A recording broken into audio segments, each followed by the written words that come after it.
Қазақстан Республикасы тәуелсіздік алғаннан бергі қысқа уақыт ішінде біз еліміздің даму жолында қарышты қадамдар жасадық. Қалыптасу, тоқырау, саяси қаржылық дағдарыс кезінде Қазақстан халқына үкіметтік емес ұйымдар, немесе қысқаша ÜЕО көп қолдау көрсетті. Қазақстанда тіркелген 22.938 үкіметтік емес ұйымның жартысынан көбі әлеуметтік маңызы жоғары бағытта жұмыс істейді.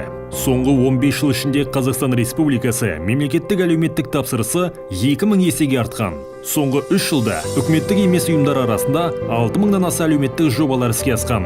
Үкіметтік емес ұйымдардың өзара әрекеттесу үшін 300-ден аса пікір алаңдары бар.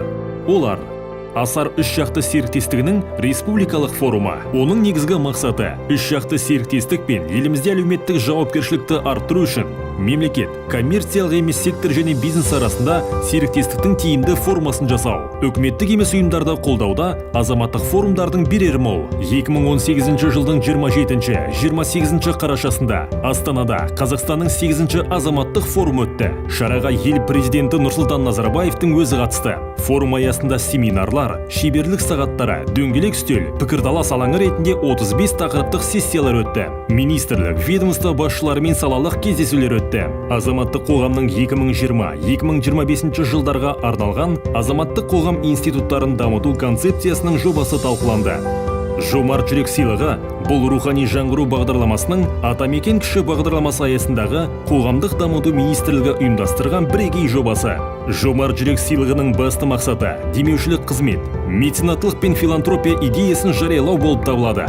2018 жылы сыйлықты ұсыну барысында 50-ге тарта бизнес құрылым, үкіметтік емес ұйымдар өкілдері, еріктілер, кіші отанын, туған жерін дамытуға үлес қосқан азаматтар марапатталды. Қазақстан Республикасы тәуелсіздік жылдары ішінде үкіметтік емес ұйымдар көптеген бағыттар бойынша жұмыстар жүргізіп келеді де.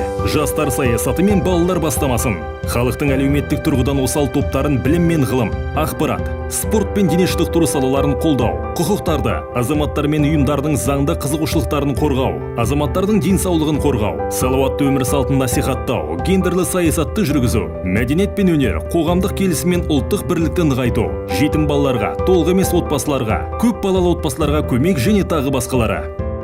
Осылайша 2018 жыл келесі жылға нақты міндеттерді айқындаумен аяқталды. Қазақстанның 8-ші азаматтық форумында 2019-2025 жылдарға арналып жасалған ұсыныстарды бекітіп, іске асыру үшін Қазақстан Республикасы үкіметінің іс-қимыл жоспарын бекітіп іске асыру, 2020-2025 жылдарға арналған азаматтық қоғамды дамыту концепциясы жобасын әзірлеу, қоғамдық кеңестердің қызметі мәселелері бойынша кейбір заңнамалық актілерге өзгерістер мен толықтырулар енгізу туралы Қазақстан Республикасы заңының жобасын әзірлеу. Бұл тек ұзақ жолдың бастауы ғана. Алда көптеген кедергілер бар. Бірақ халық пен саясаттағы бірлік тұрақты болашаққа кепілдік береді.